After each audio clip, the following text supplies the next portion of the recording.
Welcome to Stories That Speak Today, where we take a fresh look at old stories from the Bible and discover how they still speak to us today.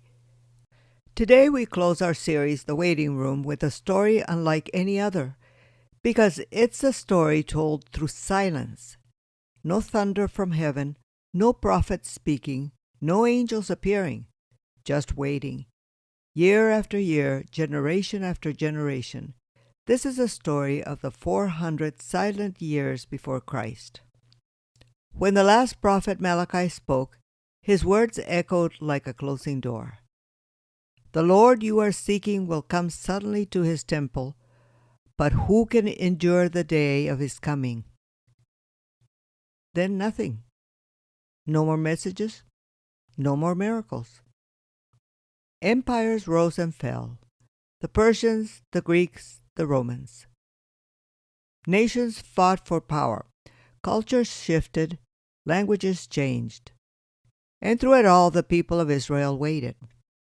They told their children the stories of Abraham and Moses, of David and the prophets, and they recited the promises that one day a Messiah would come. But as centuries passed, faith became harder to hold. Some gave up hope entirely. Others turned religion into a routine. And a few, just a few, kept praying in the quiet.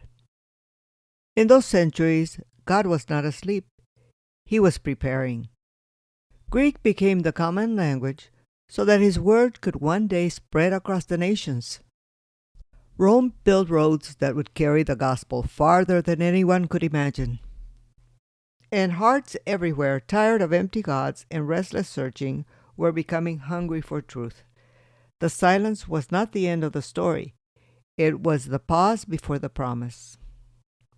We all have seasons that feel like God has gone quiet, when prayers echo back unanswered, when we wonder if He's still listening. But silence doesn't mean God has stopped speaking. It may mean He's working in ways we can't see yet.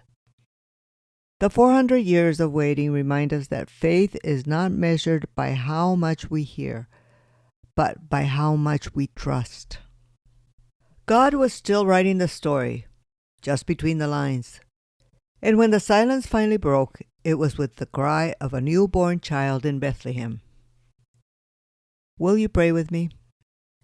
Dear God, thank you for being present even in the quiet seasons. Teach us to trust you when we can't see what you're doing. Help us to wait with hope, to believe that your silence is never your absence, and to rest in the promise that you are always preparing something good. Amen. Before we begin our new series, Grace in the Cycle, I want to take a moment to look back. In the waiting room, we saw that God's silence is never his absence. Now we'll see how his grace keeps meeting us again and again through every season. For 8 episodes, we've walked through stories of people who waited, sometimes in pain, sometimes in confusion, but always within God's unfolding plan.